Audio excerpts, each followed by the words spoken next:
বিশ্বজুড়ে প্রভাব বিস্তার এবং কৌশলগত অবস্থান সুদৃঢ় করতে বাংলাদেশ সহ একাধিক দেশে সামরিক অবকাঠামো নির্মাণে আগ্রহী চীন। এমনটাই দাবি করেছে যুক্তরাষ্ট্রের প্রতিরক্ষা গোয়েন্দা সংস্থা ডিফেন্স ইন্টেলিজেন্স এজেন্সি। সংস্থাটির সদ্য প্রকাশিত বার্ষিক হুমকি মূল্যায়ন প্রতিবেদনে বলা হয়েছে, বাংলাদেশে চীনের পিপলস লিবারেশন আর্মি সামরিক অবকাঠামো গড়তে চায়।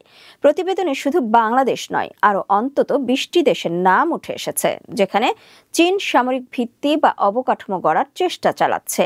এই তালিকায় রয়েছে Myanmar, Thailand, Indonesia, Pakistan, Sri Lanka, সংযুক্ত আরব আমিরাত, Cuba, Kenya, Guinea, Seychelles, Tanzania, Angola, Nigeria, Namibia, Mozambique, Gabon, Papua New Guinea, Solomon দ্বীপপুঞ্জ এবং তাজিকিস্তান। ডিআই এর ভাষ্য অনুযায়ী যুক্তরাষ্ট্র ও তার মিত্রদের কৌশলগত অবস্থানের পাল্টা প্রতিক্রিয়ায় চীন বৈশ্বিক সামরিক সক্ষমতা বাড়ানোর দিকে ঝুঁকছে। সংস্থাটির মতে, চীনের দীর্ঘমেয়াদী লক্ষ্য হল পূর্ব এশিয়ায় নেতৃত্ব প্রতিষ্ঠা এবং যুক্তরাষ্ট্রের সঙ্গে বৈশ্বিক প্রতিযোগিতায় সমান তালে লড়াই করা। চীনের বর্তমান কৌশলের অংশ হিসেবে উঠে এসেছে তাইওয়ানকে মূল ভূখণ্ডে একীভূত করা, অর্থনৈতিক স্থিতিশীলতা নিশ্চিত করা এবং 2050 সালের মধ্যে প্রযুক্তিতে স্বনির্ভরতা অর্জনের পরিকল্পনা। এর অংশ হিসেবে চীন এখন কূটনৈতিক, সামরিক, তথ্য ও অর্থনৈতিক প্রতিযোগিতার পথে এগোচ্ছে বলে মনে করছে যুক্তরাষ্ট্র।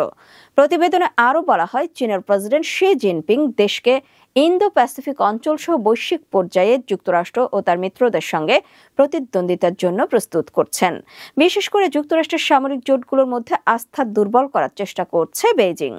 এছাড়া ফিলিপাইন ও তাইওয়ানের মতো অঞ্চলগুলোর ওপর চীন আরও চাপ সৃষ্টি করতে পারে বলেও প্রতিবেদনে আশঙ্কা প্রকাশ করা হয়েছে।